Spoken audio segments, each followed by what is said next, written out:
Reparem esta tela aqui.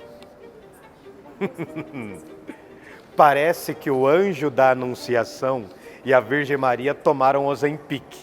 Olha como o rosto deles está chupado, magro. Aqui nós temos muita luz e nós temos muita escuridão. Reparem nos dedos alongados da Virgem Maria. E então entra o anjo Gabriel. Tem uma plateia aqui, vamos ver se eles conhecem a música. Um anjo lindo sussurrou no meu ouvido. Ninguém conhece. O que acontece é que aqui nós temos o tema da Anunciação. Quem pinta essa tela, já numa outra estética, é o nosso querido El Greco. Esse é um dos meus quadros favoritos. Reparem o anjo Gabriel, ó. Ele chega todo cheio de pinta e parece que ele está vindo voando na nuvem do Goku, ó, dos Dragon Balls, ó.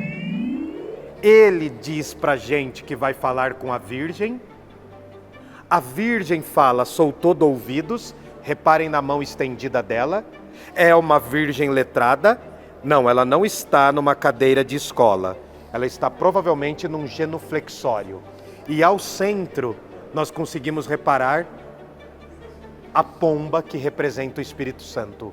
É o exato momento em que o anjo Gabriel vem falar que o teste de gravidez da Virgem Maria deu positivo, né? E ela vai ser mamãe. Mamãe graças ao intermédio de Deus e com as bênçãos do Espírito Santo. Mas o que eu quero mostrar para vocês é o seguinte: tem cara de renascimento, tem jeito de renascimento, tem cheiro de renascimento, mas não é renascimento. Para alguns teóricos é o renascimento espanhol. Para outros teóricos, são artistas que pintam à maneira do renascimento. Então nós podemos chamar de maneirismo. Tudo bem? Lembrando que El Greco proporciona para a gente uma visão espetacular. Uma visão que inclusive vai antecipar os temas do Barroco. Já ouviram falar do Barroco? Depois tem o Rococó. Reparem que nós temos muita dramaticidade. Parece maluquice minha, Otávio. Mas quando a gente olha para um quadro, dá para perceber quando ele tem mais movimento ou menos. Aqui há uma dinâmica mais agitada. El Greco é um dos meus pintores favoritos. E repara aqui, ó. Vem cá, vem cá. Vamos olhar o nome do El Greco. Reparem, ó. Nós temos aqui El Greco, mas que na verdade é Domenicos Theotokokokokokokokokopoulos. É um típico nome grego. El Greco pintava ao estilo do Barroco, El Greco pintava ao estilo do gótico tardio, sai do mundo grego, atravessa os reinos italianos e chega na Espanha. O estilo dele também vai se transformar. Vocês estão percebendo que a gente andou pouco? Nas minhas visitas monitoradas, menos é mais. Nós observamos poucas obras e aprendemos muito sobre elas. Volta aqui um pouquinho, Octávio. Aqui eu quero que vocês reparem nas molduras. Olha só. Olha para essa moldura. É uma moldura de época. Lembrando que é importante você saber de uma coisa. Aqui no MASP a gente consegue ficar muito próximo da obra. A gente tem uma relação sujeito-sujeito com a obra. Por estarmos próximos, geralmente é preciso que a gente tome muito cuidado para não tocá-las. Vocês veem que eu chego muito perto, mas eu nunca toco. A maioria das obras possuem um vidro de proteção. Nem todas possuem, mas essa aqui possui. Eu quero mostrar agora para vocês uma outra obra, mas vocês vão ter que tirar os menores de 80 anos da sala, porque eu vou falar de algumas baixarias, tá bom? Vem cá. Reparem nessa tela widescreen. Olha o tamanho disso.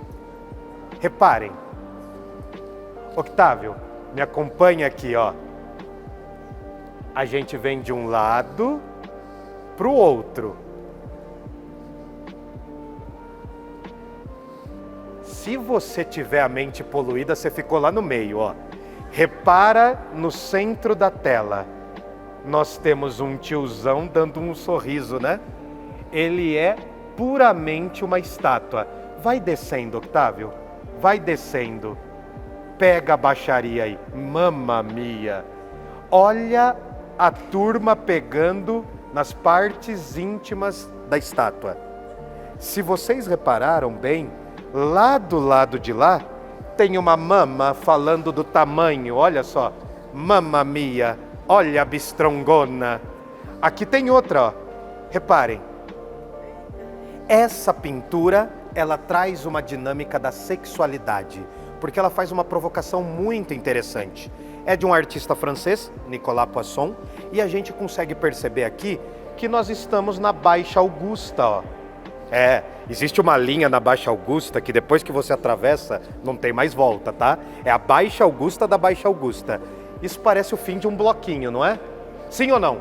Sim. Ah, então vocês já foram. Conhecem? Ah, entendi. Bom, nessa tela nós temos o quê? Nós temos uma referência à divindade que nasceu de um casamento. Reparem, havia uma deusa que era toda espivitada. Uma deusa que estava cheia de amor para dar, mais ou menos como a MC Pipoquinha. E havia um deus que estava cheio de amor para receber, né? A deusa em questão é a Afrodite, a deusa do amor erótico. O deus em questão é Dionísio, o deus do teatro, da loucura, da embriaguez e das baladas proibidas para crianças. O que ocorre é que da união desses dois nasce Príapo. Príapo. E eu tô com vergonha de falar isso, mas o Príapo nasce com um dote muito bem desenvolvido. Ele é símbolo da fertilidade. Por isso que ele nasce... Vocês me entenderam, né? Não preciso mencionar. Além disso, a mesma Afrodite vai ter uma relação com um outro deus, esse totalmente diferente de Dionísio. Se o Dionísio é o MC Catra, o outro deus é um cara bem careta, é um cara mais conservadorzinho e tradicional, mais sapatênis. O que acontece é que Afrodite também vai ter uma relação com o deus Apolo. E dessa união vai nascer um outro ser chamado Himeneu. Himeneu, que nos traz à memória a palavra ímen, que é aquela membrana que recobre a genital feminina. É importante vocês saberem disso porque é um quadro que resgata uma temática erótica e sexual. Vocês podem estar pensando o seguinte: que baixaria, pegando aqui no morango do rapaz, olha só. Essa baixaria é para mostrar que nos outros tempos havia uma relação diferente com a sexualidade. É importante vocês perceberem também que essa tela, ela está entre a temática neoclássica, que é um estilo de pintura, mas ela é feita já em um período considerado barroco. Podemos dizer que é uma obra de transição. Essa obra aqui causou uma certa polêmica porque ela foi exposta em uma exposição do MASP que mencionava a história da sexualidade. Calma, estamos falando muito da Europa, né? Vem aqui comigo. Reparem nessa obra aqui. Meu Deus, professor, por que eu vou para um museu para ver um vaso todo quebrado? Vamos erguer a câmera? É plongeu contra plongeu, Octávio. Vai erguendo, traz aqui. Isso, olha aqui, ó. O vaso está todo quebradiço, ó. Reparem, só sobrou as ruínas do vaso. Calma, calma, vem aqui pertinho. Aqui a gente consegue ver o vaso quebrado. Reparem. E agora volta aqui comigo. Aqui nós temos uma grande obra. É um vaso marajoara. Reparem nos padrões da pintura desse vaso. Reparem num outro detalhe. Parece que nós temos uma corujinha, ó. Ela tem 2 olhinhos, 2 orelhinhas, um nariz e uma boca. Não é exatamente uma coruja, mas eu quero que vocês reparem que esse vaso é muito difícil de precisar as datas. Primeiro, ele pode ter sido construído entre o ano 400 da era cristã e 1400 da era cristã. Os Marajoara é um dos povos, né?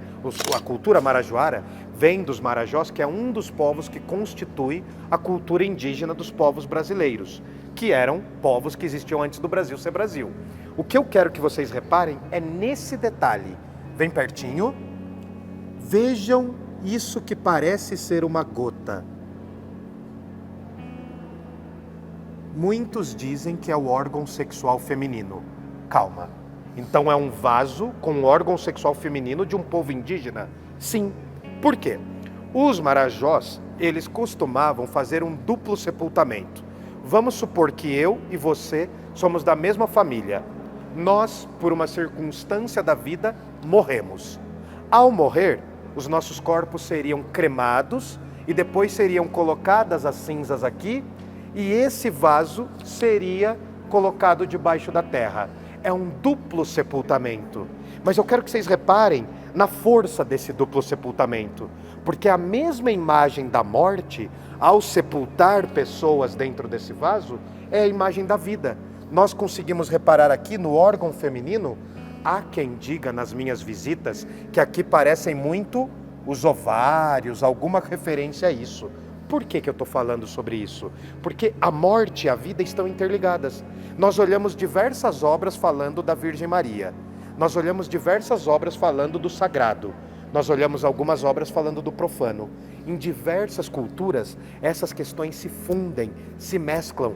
A mesma morte pode representar a vida.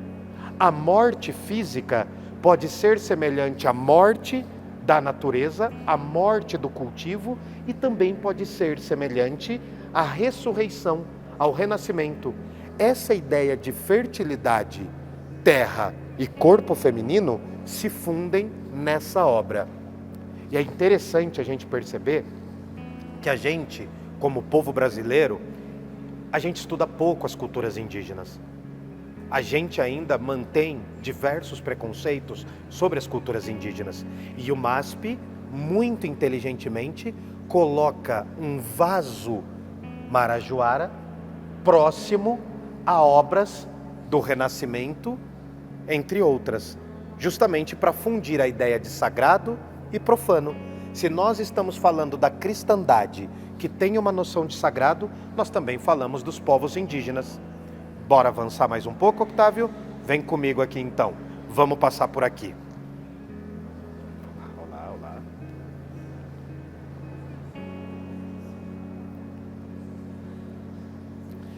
Por favor, Octávio, eu quero que você venha aqui comigo. Vem puxando. Eu quero que você olhe deste ângulo aqui, ó. Isso. Você trava a câmera aí, que eu vou dar uma volta e vou mostrar isso aqui, ó. Nós conseguimos ver a matéria bruta da obra. Olha só. Isso foi cinzelado, isso foi destroçado. Era uma pedra de mármore incrível. E aqui nós conseguimos ver a estrutura bruta. Agora a gente sobe um pouco e olha para as bochechas da estátua. Olha como está extremamente polida. Dá aquele take que só você sabe fazer. Vai descendo, isso. Olha que bonitinho. Aqui nós temos a aljava com as flechas. Repara nos pequenos relevos. Nós não podemos tocar, apesar de dar vontade. Reparem na beleza do tecido. Agora vai ali para os pés, só para a gente animar o Quentin Tarantino. Ele está vendo esse vídeo, com certeza.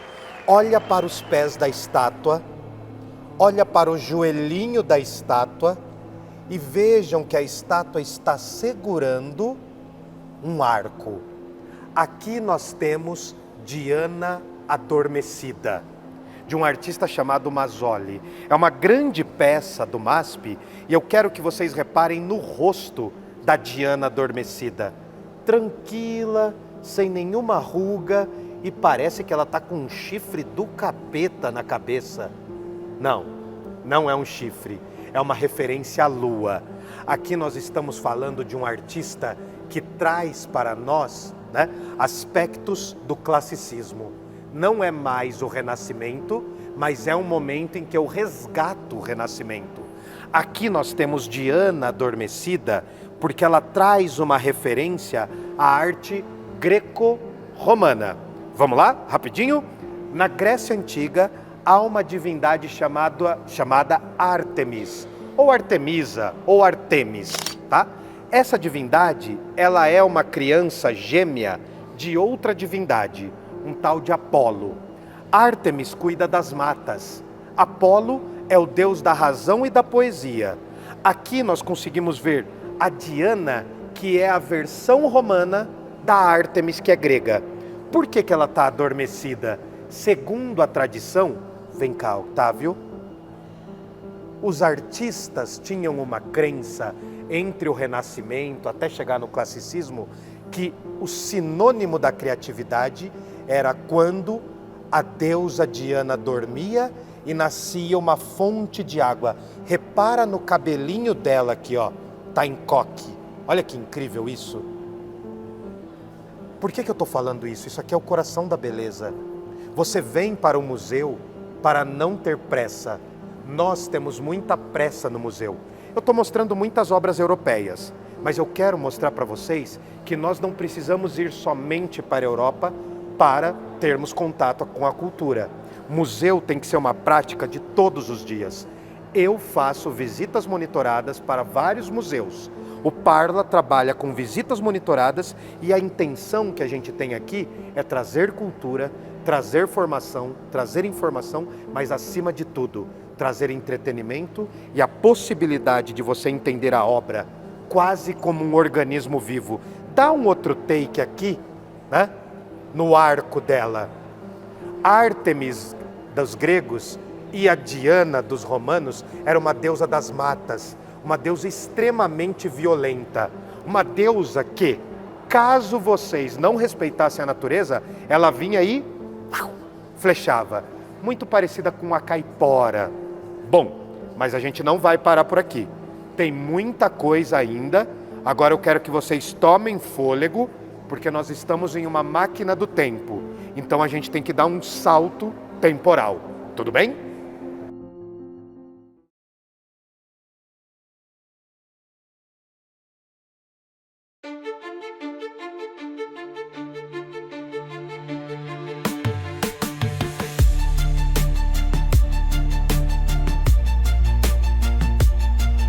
Bom, mas vamos deixar Diana adormecendo, tranquila, porque ela é capaz de causar grandes problemas para os seres humanos.